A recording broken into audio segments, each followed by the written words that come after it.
যে বিধানসভা অধিবেশনের বিরোধী দলের আনিত প্রস্তাব যে এই স্ক্রিপ্ট নিয়ে যে একটা সমস্যা আছে এটাকে নিয়ে ওনারা এই বিধানসভায় উত্থাপন করেছিলেন।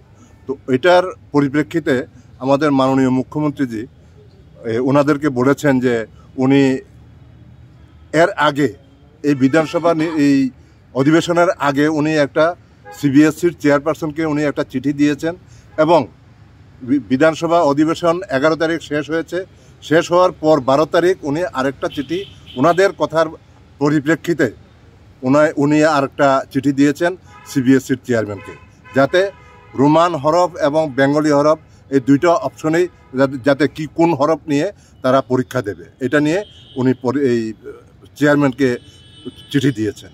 তো এই চিঠির পরে আমরা মনে করি যে এখানে আমরা এই ধর্মঘট বা স্ট্রাইক করে রাস্তা অবরোধ করে এই সমস্যার সমাধান করা যাবে না। আমার মনে হয় যারা আজকে এই আন্দোলন করতে যাচ্ছেন, আমার মনে হয় তারা যদি গোল টেবিলে বসে যে কোনো সমস্যার সমাধানের জন্য একমাত্র সমাধানের রাস্তা হচ্ছে আলোচনা। তো ওনারা যদি আলোচনায় বসেন তাহলে মনে হয় এটা ভালো হবে। আমরা ওনারা যে বন্ড ডাকছেন এটা অগণতান্ত্রিক, এটা আমরা এই বন্ড মানছি না। আমার অনুরোধ থাকবে ওনারা আমাদের মাননীয় মুখ্যমন্ত্রীর সাথে বা সরকারের সাথে ওনারা বসে আলোচনা করুক।